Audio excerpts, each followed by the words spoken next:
राजा था, इतना शक्तिशाली कि उसने सोचा एक पूरा पर्वत ही क्यों ना उठा लूं। उसकी 20 भुजाएं, उसका अपार बल, फिर भी एक हल्के से दबाव ने उसे जमीन पर गिरा दिया। पर उसी दर्द से, उसी क्षण से जन्म एक ऐसा स्रोत हुआ जिसे आज भी करोड़ों भक्त गाते हैं। आज विनायक चतुर्थी है और आज की कथा है रावण की, उस रावण की जिसे हम अक्सर सिर्फ खलनायक के रूप में जानते हैं, पर जो असल में शिव जी का सबसे बड़ा भक्त भी था। हर हर महादेव।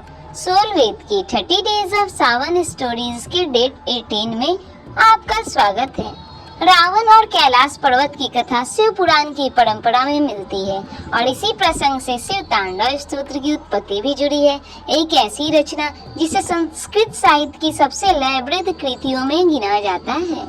रावण को हम आमतौर पर सिर्फ एक राक्षस, एक खलनायक के रूप में जानते हैं, पर वो असल में बहुत बड़ा ज्ञानी था। वेदों का प्रकांड पंडित, संगीत में निपुण और सबसे बढ़कर भगवान शिव का परम भक्त। कहा जाता है कि उसकी शिव भक्ति इतनी गहरी थी कि वो अक्सर वीणा बजाकर शिव जी की स्तुति किया करता था। एक बार रावण अपने पुष्पक विमान से सवार होकर कैलाश पर्वत के पास से गुजर रहा था।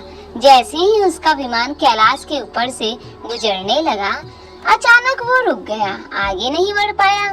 रावण ने नीचे देखा, शिव जी के गण, विशेषकर नंदी महाराज उसे रास्ता देने से रोक रहे थे, क्योंकि उस समय भगवान शिव और माता पार्वती पर्वत पर विश्राम कर रहे थे। रावण, जो अपनी शक्ति और ज्ञान पर बहुत अभिमान रखता था, उसे ये अपमान लगा। क्रोध में आकर उसने सोचा, अगर मुझे रास्ता नहीं मिल रहा तो मैं इस पूरे पर्वत को ही उठा दूंगा। उसने 20 भुजाओं से पूरी शक्ति लगाकर कैलाश पर्वत को उठाने की कोशिश की। पर्वत डगमगाने लगा। माता पार्वती, जो शिव जी के साथ बैठी थी, बहुत डर गईं और शिव जी से चिपक गईं। तब भगवान शिव ने कुछ नहीं किया, बस अपने पैर के अंगूठे से हल्के से पर्वत पर दबाव डाल दिया। इतना ही काफी था। रावण की सारी भुजाएं उसकी इतनी बड़ी शक्ति के बावजूद उसी दबाव में दब गई। रावण दर्द से चीखने लगा, इतनी जोर से कि उसकी चीख पूरे लोकों में गूंजने लगी।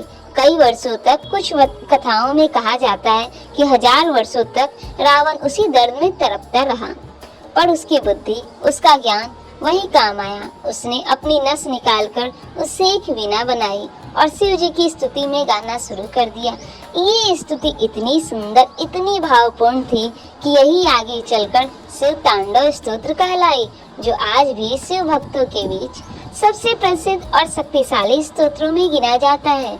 शिव जी जो भाव के भूखे हैं, रावण की इस सच्ची भक्ति और उसके दर्द भरे संगीत से इतने प्रसन्न हुए कि उन्होंने उसे तुरंत मुक्त कर दिया। साथ ही उन्होंने इसे एक दिव्य तलवार भी भेंट की। उसका नाम रावण रखा, जिसका अर्थ होता है वो जिसकी दहाड़ पूरे लोकों में सुनाई दे, जिनकी उलझी जटाओं से गंगा की धारा बह रही है, जिनके गलों में सर्पों की माला लटक रही है, जिनके डमरू से डम डम की गर्जनापूर्वक ध्वनि गूंज रही है। वो शिव जो प्रचंड तांडव करते हैं, हम सभी का कल्याण करें। शिव तांडव की कुछ पंक्तियां ऐसी हैं। इस कथा में सबसे गहरी बात ये है कि रावण, जो शक्ति और ज्ञान में शायद उस समय के सबसे शक्तिशाली प्राणियों में से एक था, उसका अहंकार ही उसकी सबसे बड़ी कमजोरी बना। पर उसी अहंकार के बीच जब उसने अपनी कला और भक्ति को शिव जी के चरणों में समर्पित किया, तो वही दर्द उसकी सबसे बड़ी उपलब्धि शिव तांडव स्तोत्र में बदल गई। ये कथा हमें सिखाती है, चाहे कितनी भी शक्ति, कितना भी ज्ञान क्यों ना हो, भगवान के आगे विनम्रता ही असली जीत दिलाती है।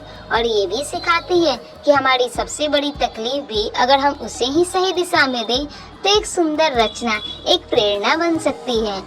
आज हम में से बहुत से लोग अपनी क्षमता, अपना पद या अपनी सफलता पर गर्व करते हैं, और ये गर्व स्वाभाविक भी है। पर जब यही गर्व दूसरों के प्रति सम्मान की जगह ले लेता है, तब वो अभिमान बन जाता है, जैसे रावण के साथ हुआ।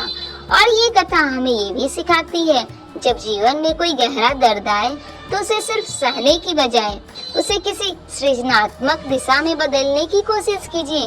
रावण के दर्द ने संगीत को जन्म दिया, हमारा दर्द भी सही नजरिए से कुछ सार्थक बन सकता है। आज शिव तांडव स्तोत्र की कुछ पंक्तियां सुनिए या पढ़िए, भले ही पूरा स्तोत्र ना पढ़ पाए। आज अपनी किसी उपलब्धि पर गर्व करते हुए विनम्रता को भी याद रखिए। अगर आज कोई कठिन भावना या दर्द है तो उसे दबाने की बजाय किसी रचनात्मक रूप से व्यक्त करने की कोशिश कीजिए, लिखकर, गाकर या बस किसी से बात करके।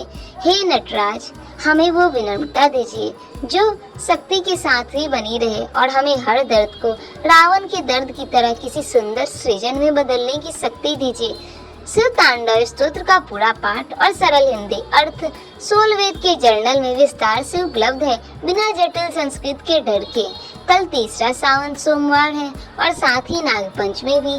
23 साल बाद ऐसा दुर्लभ संयोग। सुनिए नाग देवताओं की पूजा का पूरा महात्म्य खुद भगवान शिव के मुख से। सोलवेद को सब्सक्राइब करना ना भूलिए ताकि रोज की कथा आपसे ना छूटे। Soulveda, your everyday spiritual destination. हर हर महादेव।